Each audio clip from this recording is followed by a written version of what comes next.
मध्य Bharat times Urdu और महानामा अल्फाज़े हिंद की पेशकश कहानियों के किनारे।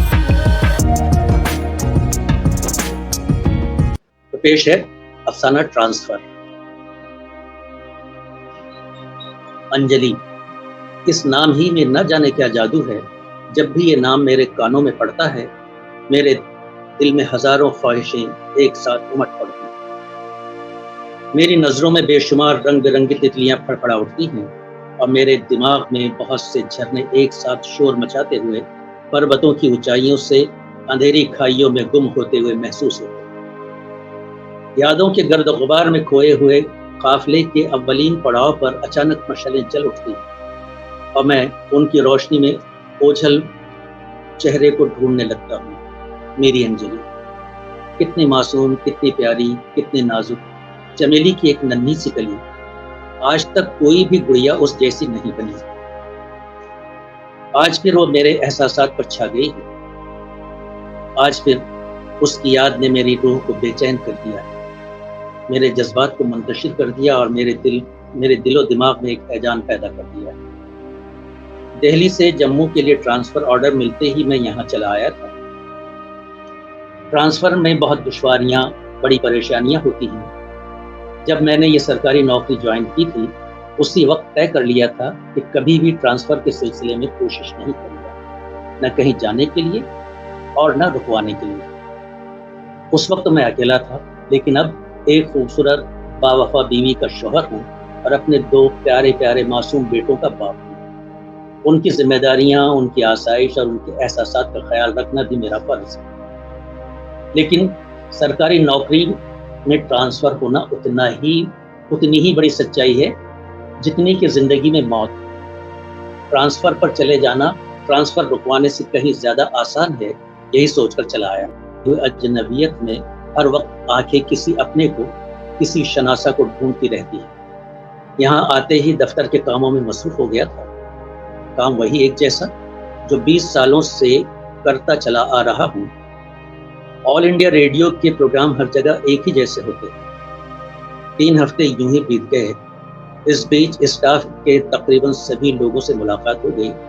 कुछ के नाम याद रहे, लेकिन ज्यादातर के भूल गया। आज दोपहर बाद अपने ऑफिस के कमरे में अकेला बैठा अपने मुंतशिर ख्यालों का जाल बुन रहा था। एक रसीली आवाज ने चौंका दिया। सर, मैं आ सकती हूँ? अचानक कच्चे धागे में बंधे हजारों घुंघरू टूट कर बिखर पड़े। मेरे सामने एक लड़की खड़ी थी। लंबा कद, खिला हुआ चेहरा, बोलती हुई आंखें, होंठों पर मोनालिसा की मुस्कुराहट लिए खूबसूरत रंगीन फूलों वाली नीली साड़ी निहायत सलीके से पहने हुए वो मुजस्सम फूलों से लदी हुई लचकती हुई डाल दिखाई दे रही थी। मैं अंजलि हूँ, अंजलि शर्मा। मैं उसकी तरफ देखकर रह गया।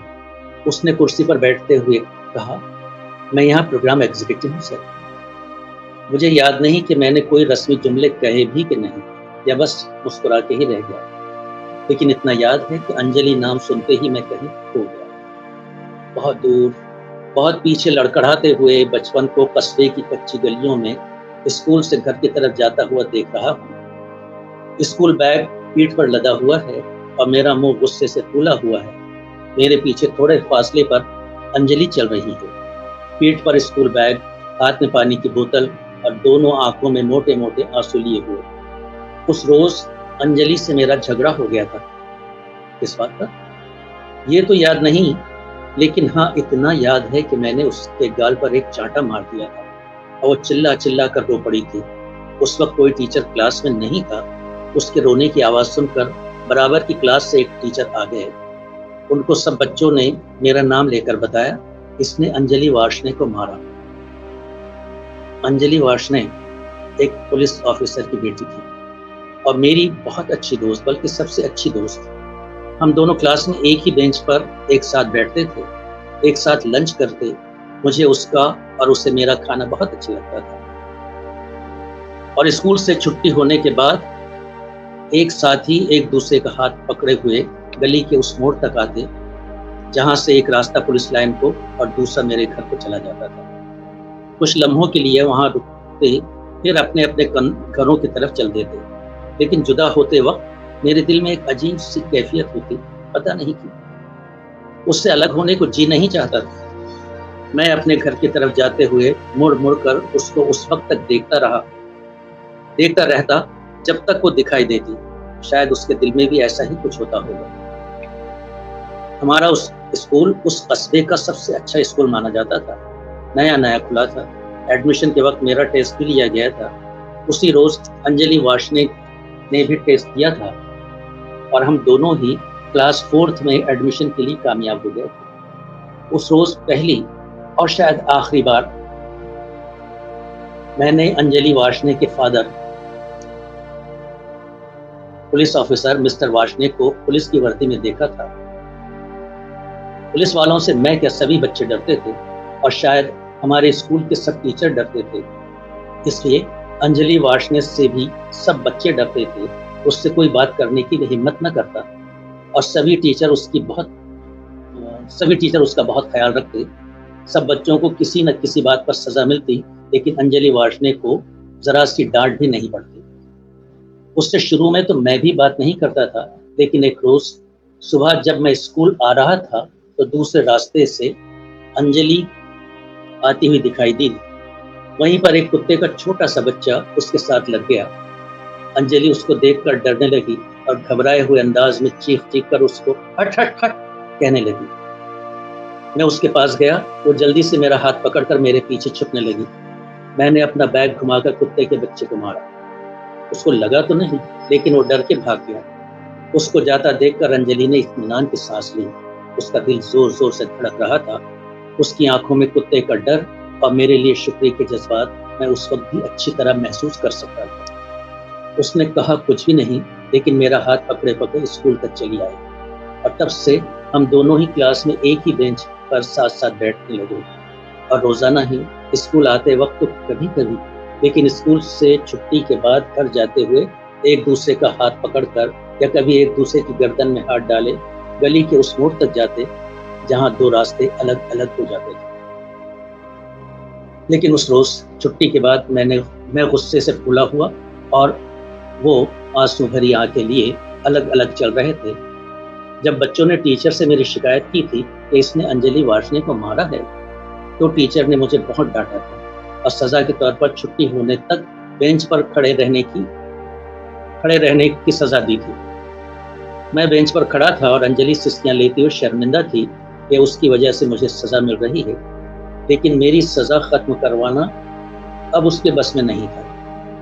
मुझे क्लास में सब बच्चों के सामने जलील होना पड़ा था। ये ख्याल रह रहकर मुझे सता रहा था, लेकिन मैंने उसको मारा क्यों? हाँ, याद आया, उसने किसी बात पर मुझे चिढ़ाया था। उसको एहसास भी नहीं था कि उसका जरा सा मजाक मुझे इतना बुरा लग जाए और मुझे भी पछतावा था कि उसके इतने से मजाक का मुझे इतना बुरा नहीं मानना चाहिए था। हम दोनों ही अपनी अपनी जगह शर्मिंदा थे।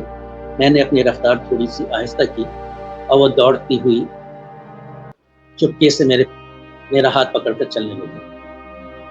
मैंने भी उससे हाथ नहीं छुड़ाया, बल्कि अपने हाथों से उसके सूखे हुए आंसू पोंछ डाले और फिर हम दोनों एक दूसरे की गर्दन में हाथ डाले उस मोड़ तक चले आए। लेकिन उस रोज पता नहीं क्यों उससे जुदा होने को मेरा दिल बिल्कुल नहीं चाह रहा था, लेकिन दोनों को अपने अपने घर जाना तो था। कुछ देर हम दोनों वहीं रुके रहे। फिर वो पुलिस लाइन की तरफ जाने लगी। मैं वहीं खड़ा रहा, उसको जाता हुआ देखता रहा। वो भी मुझे मुड़ मुड़ कर देखती रही। मेरा जी चाहा कि वो वापस लौट आए या फिर मैं ही दौड़कर उसके पास चला जाऊं और उसे कुछ देर और रोक लूं। आखिर वो नजरों से ओझल हो गई और मैं आहिस्ता आहिस्ता स्कूल बैग इधर से उधर हिलाता हुआ घर चला आया। घर पहुंचकर मैंने खाना भी नहीं खाया। दिन भर कभी लेटता रहा, कभी उठकर कमरे में टहलता रहा। अम्मी ने एक दो बार पूछा भी, बेटे क्या बात है, खाना खा लो, लेकिन मेरी कुछ भी समझ में नहीं आ रहा था कि मुझे क्या हो रहा है। रात में थोड़ा सा खाया, मगर बेदिली के साथ होमवर्क करने बैठा, लेकिन जरा भी काम न कर सका। रात अजीब बेचैनी में गुजरी। सुबह को जब अम्मी ने उठाया तो चौंक पड़ी। मुझे बहुत तेज बुखार था और आंखें लाल हो रही थी। फौरन डॉक्टर बुलाया गया। डॉक्टर ने देखकर बताया कि 105 डिग्री बुखार है। उन्होंने ये भी बताया कि आजकल पूरे इलाके में खसरा की वबा फैली हुई है, इसलिए एकदम बुखार उतार देना भी खतरनाक होगा। कुछ दवा और कुछ दुआ के ज़रिए मेरा इलाज होने लगा। मैंने स्कूल जाने की ज़िद की तो सबने मुझे डाँट दिया, इतनी तबीयत ख़राब और तुम्हें स्कूल जाने की पड़ी? 2-4 रोज़ स्कूल नहीं गए तो कोई पहाड़ नहीं टूट पड़ेगा। मैं उन्हें कैसे समझाता कि हाँ, पहाड़ टूट भी सकता है। कई रोज़ के बाद स्कूल आया तो मेरी आँखें अंजलि वार्ष्णेय को बेचैनी से तलाश कर रही थी। स्कूल शुरू हुआ, पीरियड बदलते रहे, लंच टाइम हुआ, फिर छुट्टी भी हो गई, लेकिन अंजलि कहीं दिखाई नहीं दी।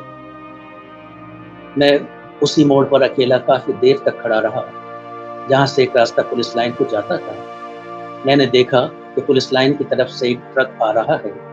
उसमें घर का सामान लदा हुआ है और 2 पुलिस वाले सामान के साथ बैठे हैं। वो ट्रक पूरी गली में धूल उड़ाता हुआ गुजर गया। सर, आप कहाँ के रहने वाले हैं? अंजलि शर्मा की आवाज़ ने मुझे फिर चौंका दिया। मुझे लगा कि जाते हुए ट्रक की धूल से निकलकर मेरी अंजलि एकदम मेरे सामने आ गई।